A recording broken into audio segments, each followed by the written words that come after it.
pumunta ako sa probinsya, bahay ng lola ko.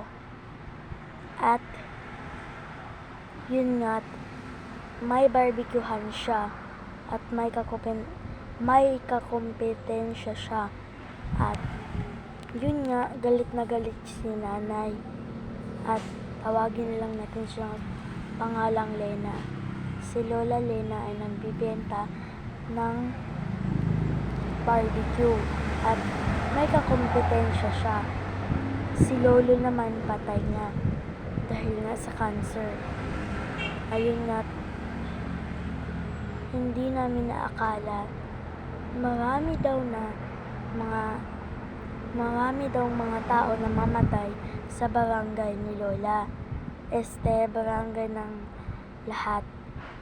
Yun nga, nagtataka na nga si Lola bakit maraming mga na disgrasya, mga nasunugan, na crash or na disgrasya, ganon, or something, may nasusunog, may iba-iba, at may namamatay din kada linggo. Ayun nga, nagsimba kami ni Lola ng linggo. May nabalitaan na naman, ang kompetensya daw ni nanay ay nasunugan. Pero, ang hinala nila na pumatay ay yung kakompetensya ni Lola. Yun nga, galit na galit si nanay. Dahil nga, baka pinatay talaga ng kaaway niya. Pero, yun yung time na hindi nila naakala. Nag-picture kami ni Lola. At yun nga, sinend ko sa mama ko. Dahil nandun sa syudad ang mama ko, sa Manila. At nandito kami sa province. Kaya naman, sinabihan ko yung mama ko, "Mama, tignan mo yung picture namin ni Lola."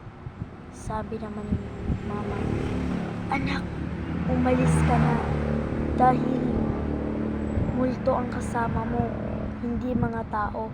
Sabi ko, "Ano ma?" Sabi ni mama, "Patay na ang lola mo." May kakompetensya din pala si nanay dati. Kaya't nagalit si nanay at pinakulong niya ito dahil gusto niyang patayin ni si Lola Lena. Gustong patayin niya ang kompetensya niya. Kaya nakulong. Nagalit naman si mama.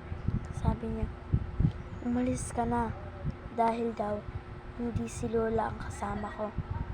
At namatay na daw si Lola ng 1 buwan pa bago ako dumating. At namatay na nga siya. At pinakulong nga ang babaeng impostor ng lola ko. Kaya, dito na nga lang ako. Bye! Subscribe na din kayo. Bye!